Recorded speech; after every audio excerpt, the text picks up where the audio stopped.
Olá, tudo bem? Nós estamos começando o nosso programa aqui agora, o nosso bate-papo. Hoje, em especial, nós vamos ter aí um convidado especial, né? Que está aqui há muito tempo, né? Todo o programa nosso ele está aqui, mas dentro do nosso projeto do Você é Aquilo que Ama, essa parte ficou para ele.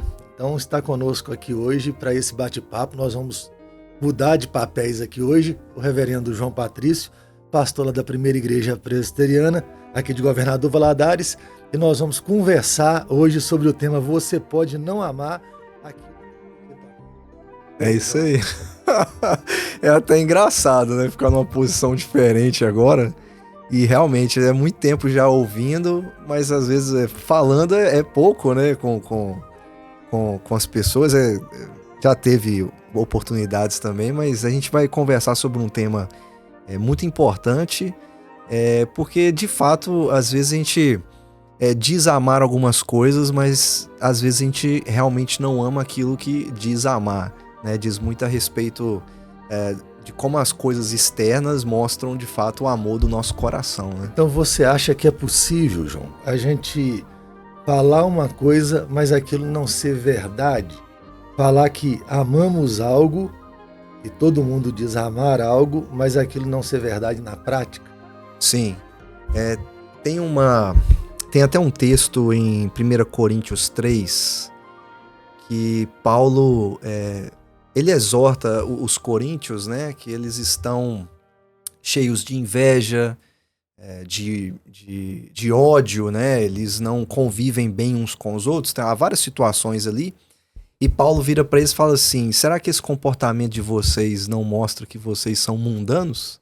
Ele faz uma pergunta, né? Então, será que a vida que vocês estão vivendo nesse momento não está revelando o quão distante vocês estão do evangelho, né, daquilo que vocês realmente deveriam amar? E é interessante que lá em Corinto, Paulo vai insistir muito na vida deles de que eles foram comprados por sangue. Então a mensagem do evangelho deve fazer algum sentido para eles, ao ponto de não só mudar o coração, mas mudar também os seus comportamentos, a sua vida. E a gente está trabalhando o livro, né, Você é Aquilo que Ama, e ele fala uma coisa interessante nesse capítulo que a gente está tratando hoje, que é de tratar o homem como um ser completo, né? Não só um ser pensante, mas um ser amante, que envolve não só o intelecto, mas o corpo.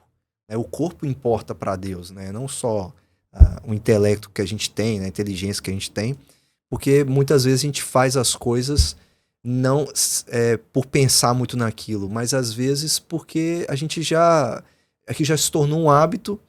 E eu faço meio que... Às vezes a gente tem essa expressão, né? Eu fiz, mas saiu no automático. Porque você já está acostumado com aquilo, já se tornou um hábito. E acaba que essas coisas revelam muito se a gente realmente ama aquilo que diz amar com todo o nosso coração. E o comportamento é importante. Com certeza. E a gente tem muito disso na Bíblia, né? Essa incoerência de um homem que fala uma coisa, mas daqui a pouquinho ele faz outra. De um homem que às vezes ele tem um título e age contrário àquele título. Uhum. Você vai ter um pai da fé que uma hora ele não tem fé, um homem segundo o coração de Deus, que uma hora ele não anda segundo o coração de Deus. Você vai ter muito disso na Bíblia. Mas o James Smith aqui nesse livro, ele fala sobre alguns filmes. Eu até queria que você gastasse um tempo falando sobre um deles. Eu acho que ia ajudar muito a gente falar sobre O Espreitador. Sim. Ele tem uma frase que ele usa, né? Ele conta que esse poderia ser um filme de uma grande realização, onde você tem uma oportunidade de ser levado para um lugar onde os seus desejos são realizados. Só que aí ele fala assim: não, mas esse é um filme de suspense, meio com ficção. Então aquilo que poderia ser a realização de um sonho, ele fala, na verdade é um pesadelo. E aí ele usa uma frase assim, eu tenho ela aqui: o que você obtém não é o que você pensa que deseja, mas aquilo que você mais profundamente deseja. Então, se eu estou no lugar onde tudo que eu desejo pode se tornar realidade. E aí isso pra gente poderia ser uma realização de um sonho, mas não é. Porque será que aquilo que vai se tornar realidade é realmente aquilo que você ama? E se for realmente aquilo que você ama, é tudo aquilo que você diz amar? será que não vai se tornar, na realidade, um grande monstro, talvez? Eles ou têm uma até medo de realidade entrar numa diferente? sala, né? Tem medo de entrar numa sala Sim, e chegar naquela sala e de repente descobrirem que aquilo que eles mais amavam era uma mentira. sim, Tem esse sim. negócio demais.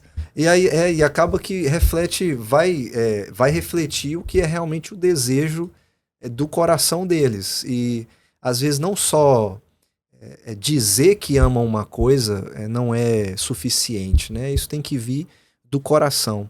E aí ele vai até falar muito assim de como que as coisas ao nosso redor elas vão fazendo algo em nós, ao ponto de que a gente fica tão habituado com coisas naturalmente, que a gente considera naturalmente inofensivas, neutras, que na verdade estão formando a nossa vida, né?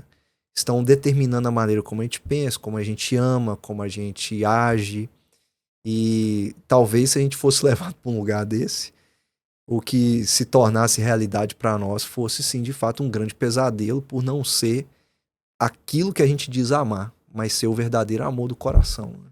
E aí eu acho que entra naquela conversa agora, eu acho que vai nos ajudar pelo menos aqueles que nos assistem a entender melhor seus amores por meio dos automatismos, Uhum. né?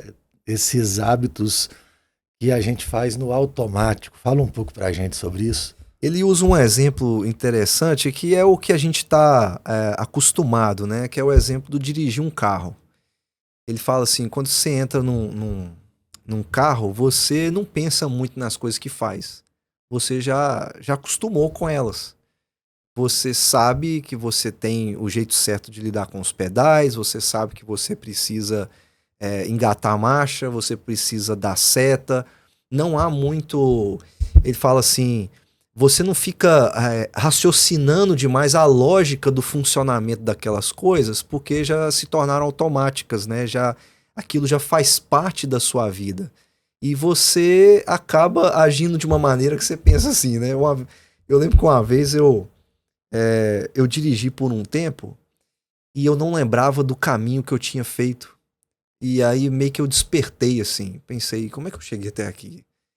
Porque você já tá tão assim acostumado com aquilo, tão habituado com a questão do dirigir, que você passa pelas mesmas coisas, vira nas mesmas ruas, anda nos mesmos lugares e você depois nem percebe nem como você passou por aquilo.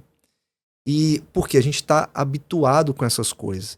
E eu acho que o exemplo do carro, né, que ele usa é importante para a gente entender isso, né? Por que que você faz o que faz? Porque você já está acostumado com aquilo, habituado com aquilo, e você já sabe os mecanismos que você deve usar, e aquilo já está impresso em você, né? Já impregnou. Tem até uma ideia assim, né? Já entrou na sua mente, invadiu o seu corpo, né? A sua pele e entrou no seu coração, e você já sabe fazer aquilo. Então, quando a gente pensa em amor a Deus, né, nossa ideia é que as pessoas criem o hábito de Uhum, amar ao Senhor. Mas as pessoas hoje estão muito ligadas na Netflix, na Prime, no Prime Video ou em qualquer outro streaming. uhum. As pessoas estão muito ligadas nisso e não ligadas nas práticas devocionais. O que a Sim. gente pode pensar com relação a esse relacionamento? Como é que anda o relacionamento de alguém que diz amar a Deus, mas que não gasta seu tempo com Deus? Acaba que essas coisas vão concorrendo com o amor verdadeiro. Se você vai substituindo coisas que te tornam mais próximas de Deus ou que geram mais comunhão com Deus, ele até chama isso de liturgias que são concorrentes. Elas vão disputando ali o lugar do seu coração, porque você acaba não enchendo o coração com aquilo que realmente importa, que são as coisas de Deus, né? Aquilo que diz respeito a Deus, o que é verdadeiro, o que é puro, mas é claro também a oração constante, a leitura da palavra constante. E eu, assim, pensando na minha vida, por exemplo, eu quando eu falho nessas coisas, eu percebo na minha vida algumas mudanças. A gente fica mais inquieto, eu fico mais ansioso, me perturba mais algumas coisas do que se eu tivesse buscando realmente preencher meu coração com o verdadeiro amor. Talvez essas características do evangelho fossem trabalhadas melhor em mim. Paciência, capacidade de esperar, capacidade de confiar. E aí essas outras coisas vão me dando tanta novidade, né, constantemente. Eu fico ansioso para ver o que vai acontecer depois, o que vai acontecer amanhã. Aquela pessoa que senta para ver a série da Netflix não consegue ficar sem ver os 10 episódios numa madrugada. E eu já fiz isso, e eu pensava, meu Deus, para que eu fiz isso? Eu vou acordar amanhã cansado, eu não vou conseguir fazer o que eu tenho para fazer, e essas coisas vão concorrendo com o amor. E é importante alimentar o coração, de maneira essencialmente com a leitura da palavra, a oração, a comunhão com Deus.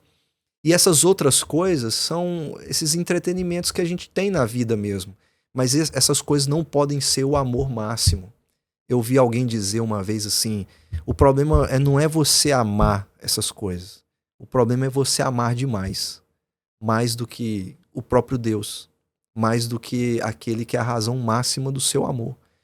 E aquele que realmente deveria preencher todo o seu coração. E essa é a razão de Deus trabalhar com o nosso coração, né? É nos encher da presença dele. Então, assim, deixa eu só voltar um pouco aqui numa definição. Me ajuda nela aí.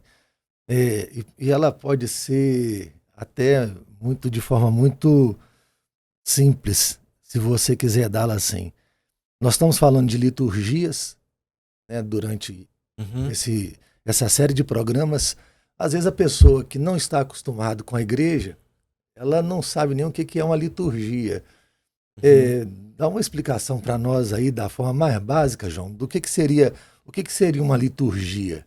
O autor ele fala uma coisa interessante quando ele vai falar de liturgia. Ele fala que são rituais carregados com uma narrativa sobre quem nós somos e para que servimos. Então, aí você vê a força que as coisas ao nosso redor têm sobre o nosso coração, pois todas elas, né, apesar da gente considerar algumas coisas como inofensivas, ingênuas, boas para nós, na verdade estão querendo formatar algo em nós. Então são narrativas, sim, decisivas na nossa vida e que acabam formando alguma coisa no nosso coração. E rituais. E que você vai... se torna o hábito da sua vida, né? E você acaba convivendo com aquilo todo dia de maneira tão natural que aquilo já não te incomoda mais, né? Você já habituou tanto com aquela realidade que você pensa assim, isso pode até não estar tão errado assim, porque afinal de contas eu já faço todo dia mesmo. Então essa liturgia já vai criando em nós essa força de realmente determinar a maneira como eu penso, a maneira como eu vivo, a maneira como eu vou fazer as coisas no meu dia a dia. E é interessante que o ser humano é um ser de liturgias, assim, bem claras.